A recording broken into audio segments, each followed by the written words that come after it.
I was definitely one of those kids from a very young age who was into video games, and I was into computers and math and all of that stuff, Dungeons and Dragons, Star Wars. I convinced my parents that I needed an Apple II so I could be smarter and get better at school and all of that, but I just wanted to make games, so I'd write my own games.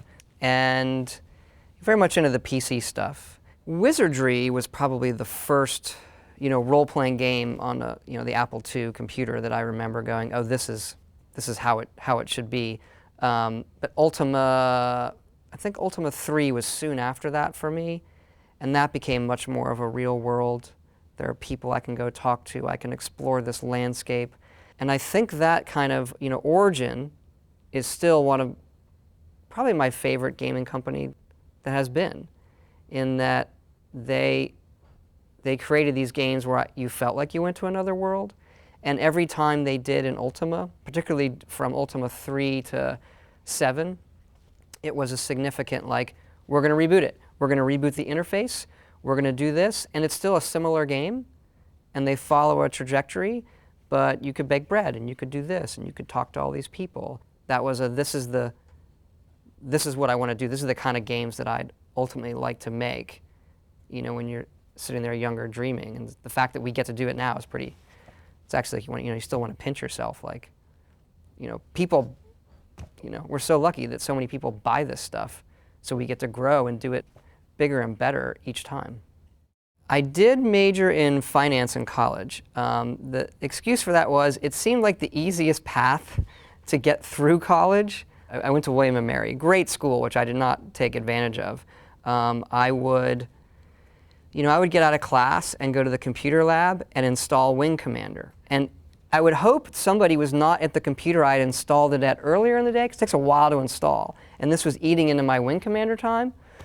So most of my schooling was still, how do I make games? How do I play games? And then I once again convinced my parents I needed a computer of my own, because using the lab was time consuming, which it was if some dude is on the computer you installed Wing Commander on, typing his paper.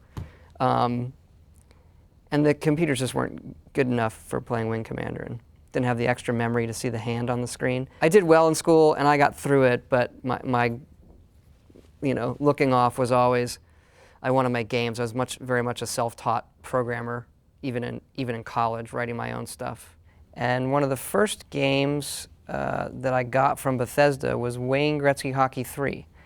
And I got that game, I think it was my senior year in college. I looked at the address in the box and realized that the office for this company was on my way home it was over Christmas break. So I drove into the office and just knocked on the door and said, I want to make games, and I like your stuff, and you're on my way back to school, so you should hire me. This is an excellent reason. They said, no. Why don't you wait till you graduate school? When I graduated, I asked again, Bethesda, this is the place I want to work at. I love your stuff. I love this Terminator stuff.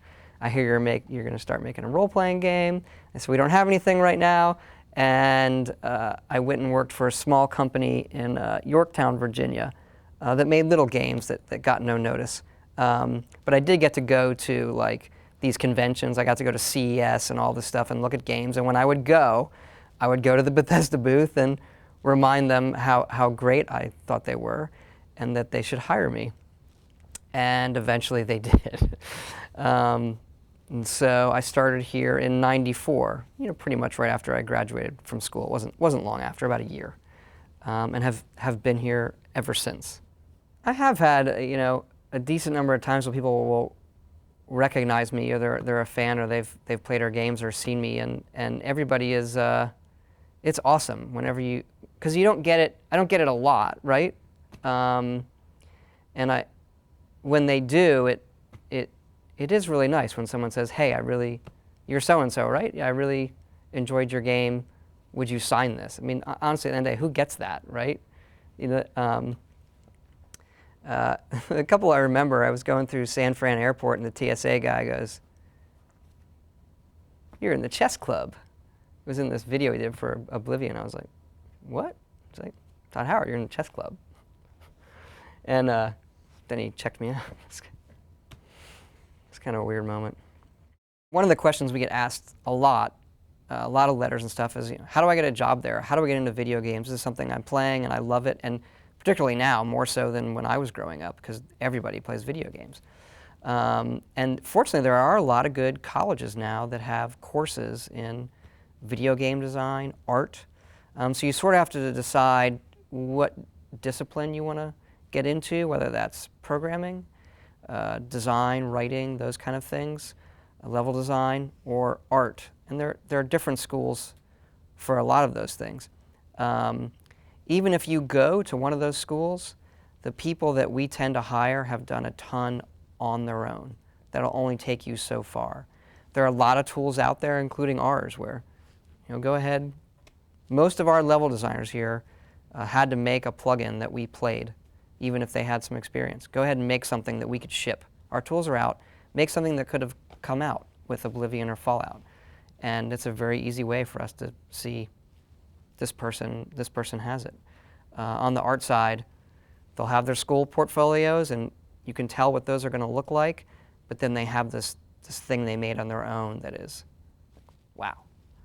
That's gonna get you through. Same with programming. So there are a lot of good schools now, but ultimately you're going to have to do a lot on your own, show you have a passion for it, and can go beyond that.